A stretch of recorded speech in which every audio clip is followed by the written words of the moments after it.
Hey guys, welcome in. My name is Sam. This is Bolt from the Blue Tarot.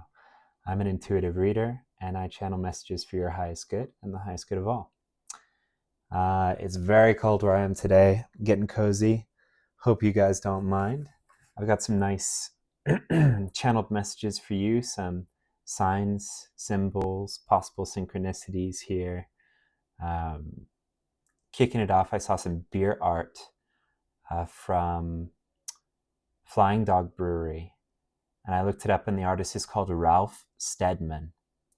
The art has some very jagged black lines with a lot of different solid colors, and the particular image was of this winged dog. So that you might find that art activating if you look it up. Saw Corn on the Cob, an outside waterslide park, Hannibal Lecter, Restrained, from Silence of the Lambs. I saw the Jester, Fool, Troubadour character from the Folly card in this deck, the first Occult Tarot. So I'm just going to read a little bit from the book about this card. It's looks like that. So he's dressed as a jongleur, a juggler, or a troubadour who would go from town to town in the Middle Ages, from village to village, making a living as entertainers, but they were often chased by dogs. In this card, there's a tiger chasing him. So in the modern tarot, the Smith Waite, the Fool card is very positive, but this older tarot deck, the one that this is based off of, the card is one of a fallen state that we must recognize ourselves to be in if we are able to make the ascent back to spiritual wholeness. And the author adds, I have often stated that the tarot helps us to become more spiritual by showing us how we are being foolish and where we need to improve. Robert M. Place is the author and artist for this deck, and he's a really good guide as a tarot researcher and artist who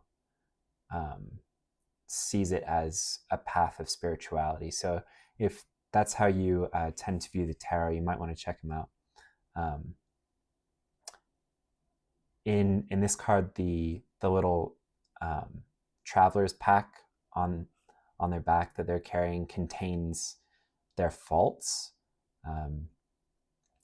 And the tiger that's chasing him is exemplifying the individual's regrets. So again, I think this is just a reminder for us that the tarot is a tool to improve ourselves, right? It's not, the cards aren't talking to you, it's you talking to you, it's the universe talking to you, it's your highest self, right? This is all to improve ourselves, to grow. All right, let's see. Oh, I heard the phrase T-bird. I looked it up. That's a Ford Thunderbird. I saw a horseshoe with no nails in it, so I figure it was laying down or maybe displayed.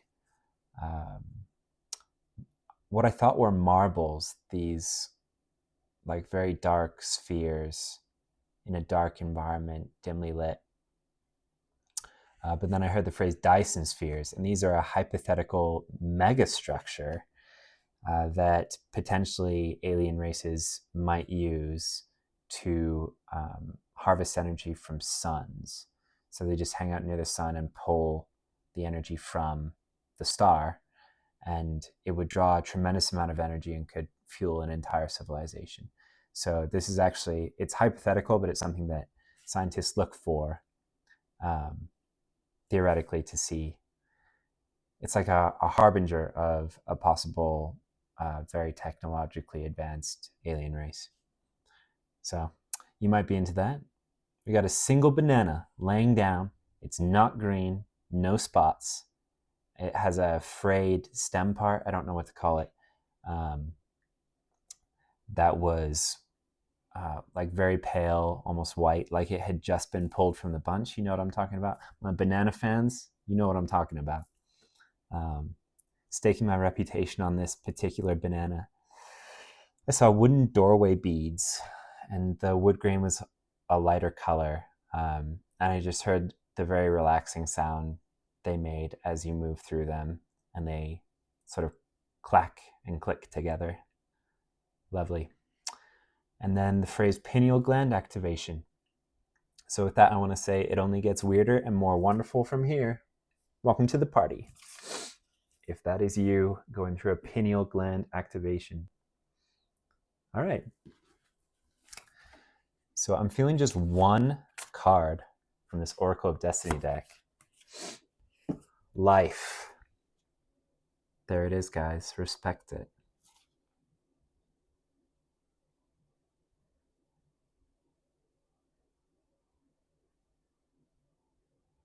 I'm feeling like a reverence for life. Someone connects best to spirit through nature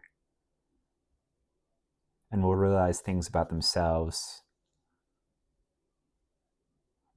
Like you will realize things about yourself that you can only realize by going into nature. You in particular, whoever I'm talking to.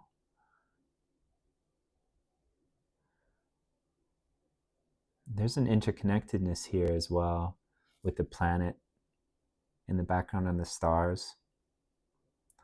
There's an as above, so below element. It's like,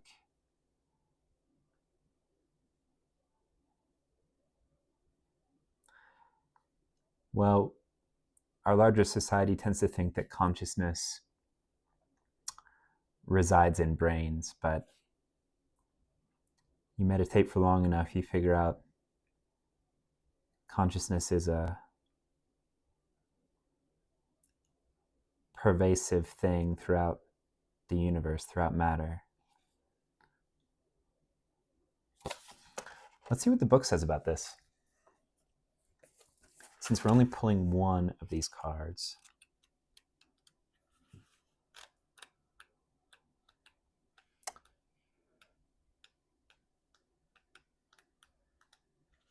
Life, the universe, and everything. Our life asks to be considered. It can tell us that we are living fully or spur us to consider our failures and fears. When it is broken, it teaches us about the strength hidden in the crisis. You have everything you need to live fully. Energy, strength, and a capacity for transformation. Even the most painful changes can be an engine of growth if you know how to treasure them. You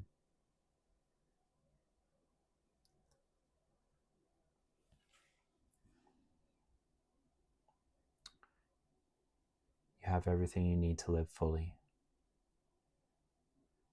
A capacity for transformation.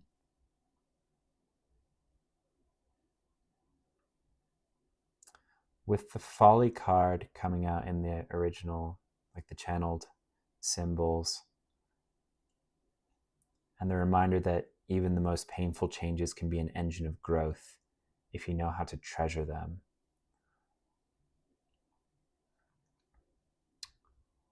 I feel like someone's going through a whole thing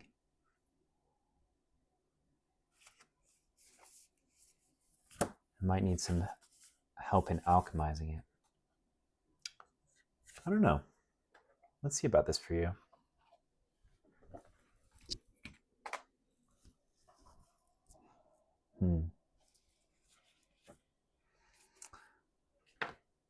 All right, today I'm just going to pull, I think, exclusively from the first Occult Tarot. I'll be interested to see if the Folly card comes out.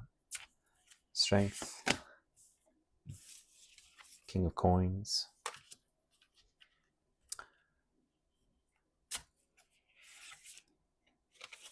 Three of Pentacles, Three of Coins,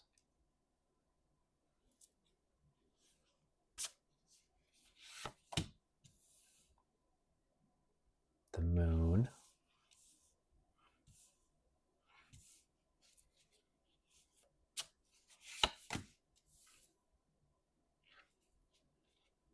Nine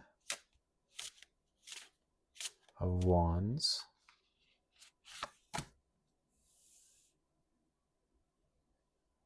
The Knave of Coins.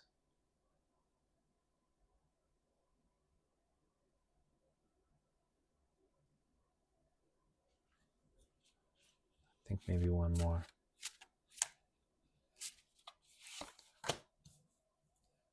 The Lady of Swords.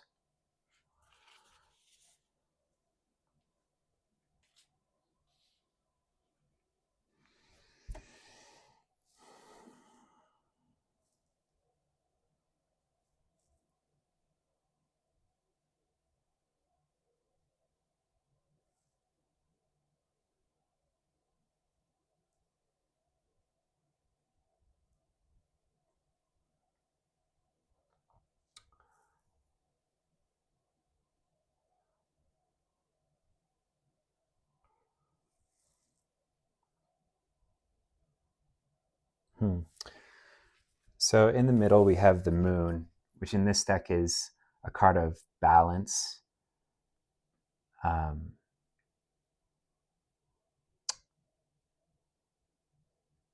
Of polarities, of the domesticated and the wild, with the wolf and the dog. So sometimes for me this is like,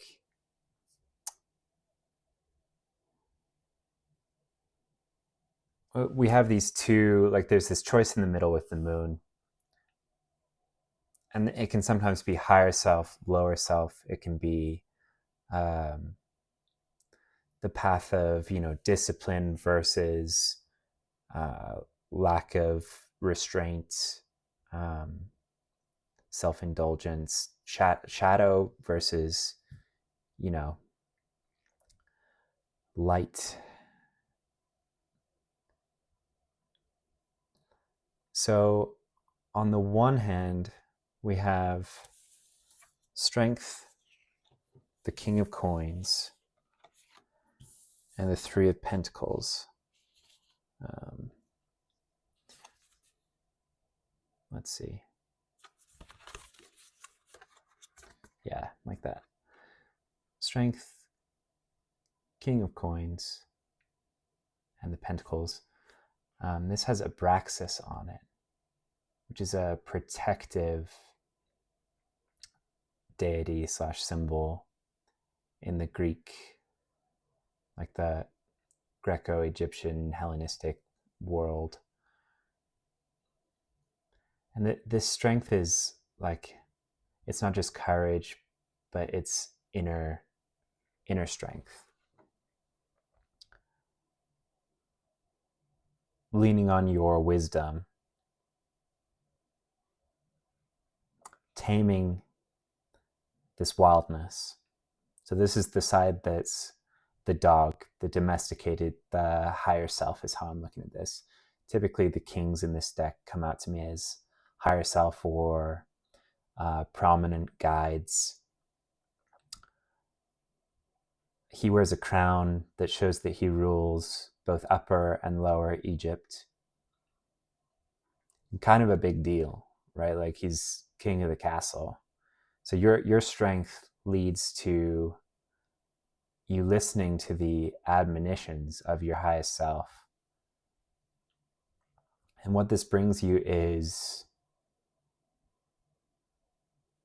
abundance,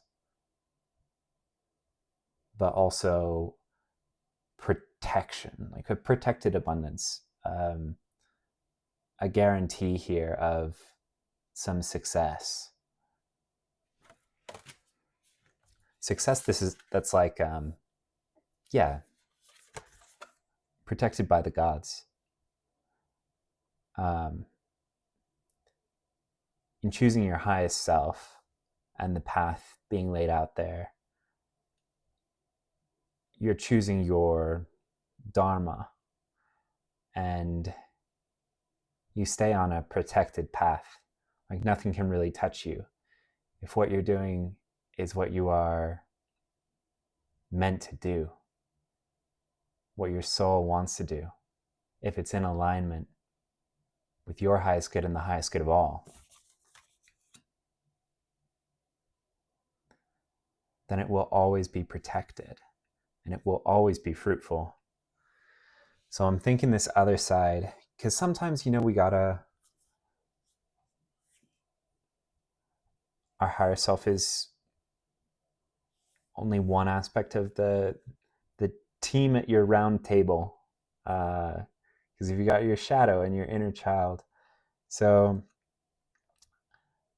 there might be aspects of your shadow here, but I think it's more like just perhaps the wild, impulsive part of you that isn't listening to your higher faculties, that isn't tapped into source. That's like, I'll meditate later. I'll decide what to do now with my day. And you run around all day being active, but not productive. Like you're paddling a sailboat around when source is the wind and could blow you so much farther, so much faster. So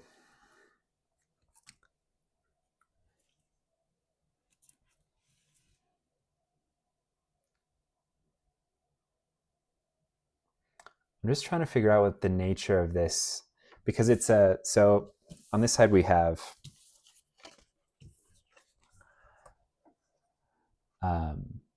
this is a card of delay. And then the Knave of Coins, which is kind of like a page, and the Queen of Swords, the Lady of Swords in this deck.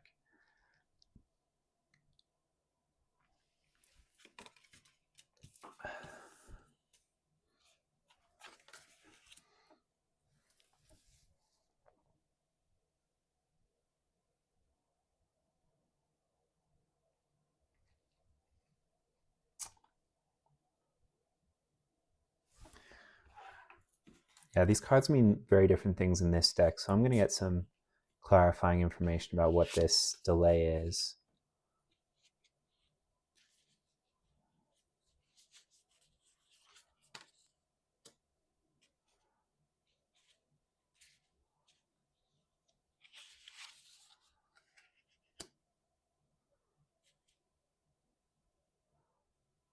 Huh.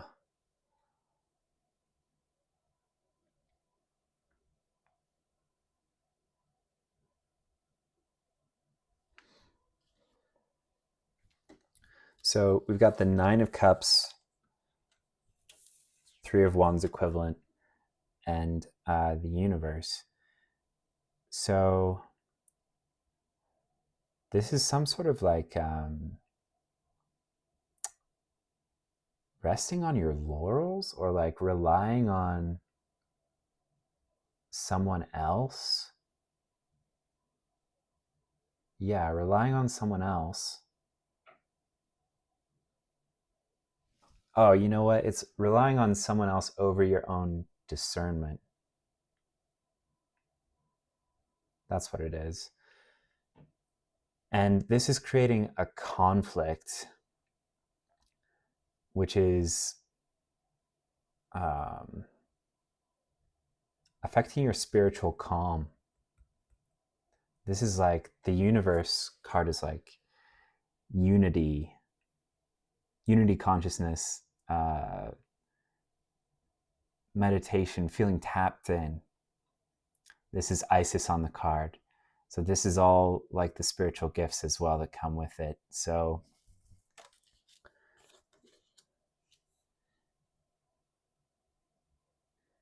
yeah, I feel like your higher self is trying to tell you something very explicitly about how to use your focus, how to use your time, especially with your spirituality.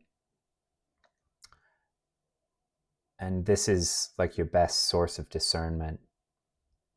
But you're listening to something else, and this can be an aspect of yourself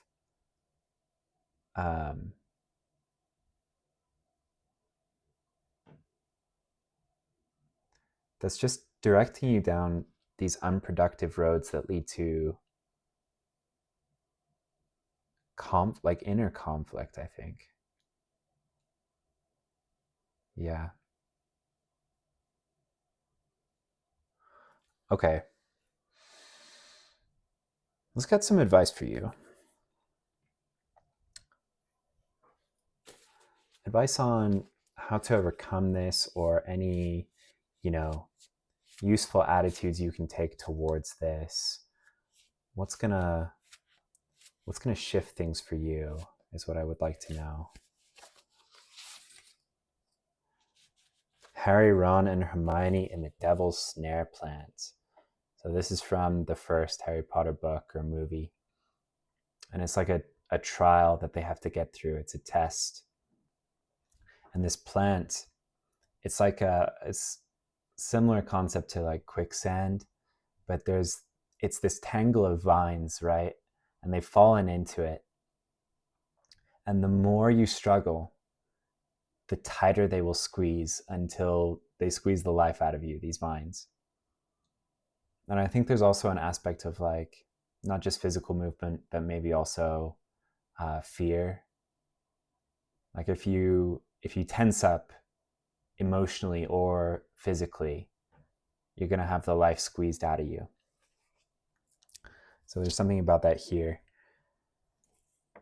You need to relax into an uncomfortable situation. If you tense up, get stressed, or indulge your own suffering, that's when the devil's snare will get you. In this sense, I think it's like energetic. So you have the option here. It's like the parable, is it a parable? About which wolf you want to feed, right? Like, do you want to feed this loyal golden retriever who like the vibes are so good, or do you want to feed, the wolf who is just as likely to bite your hand? What kind of dog do we think this is? A Weimaraner? Yeah, maybe. Or like some sort of lab mix, huh? Yeah. So this is about accepting, allowing, surrendering, all this stuff that's easy to say but hard to do when your brain is wired for planning, worrying, catastrophizing, anxiety. Like, so don't get stressed about this advice, right? Because this is a really good card to pull. It actually means that you don't need to effort so much, right? Like it's a letting go. You can't force yourself to go to sleep. You can't force yourself through the devil's snare plant. You just have to sink into it. You don't go charging into a bath. I don't know, maybe you do. It's kind of dangerous though. You just, you just want to sink in. Sink in. Calm optimism will help you a lot. Faith in yourself is the best way through. Faith in yourself and your divine support, right? Remember, you have allies. Like your victory is assured. It's just a matter of time. The only thing that can slow you down is you. You just got to sink in. Remember that, if you do pray, to pray from a sense of gratitude and joy rather than desperation. This is very much a like manifestation advice cards as much as it is getting through an obstacle, because you want to come out of the devil's snare into a better spot than you were in before. So this is about believing before you see, like being calm even though the vine, like you're in the thick of the vines. Yeah, because this is just one of life's challenges and you will get through it. And it's actually going to be easier than you even thought, because all you have to do is relax, right? And connect to source, sink in. Yeah, there's also a question of how can you transmute this situation and the feelings surrounding it. With this wolf, it might be about like, maybe you want to do something, like everything that you're being called to in a spiritual way, that you know on some level is going to help you. Your highest self is directing you to do it. Doesn't feel productive in the way that you've trained to think of activities, that you've been trained to think about activities by the larger society. Like, it doesn't feel productive to sit and meditate. This is like a counterintuitive, like the fastest way through is actually to slow down kind of card.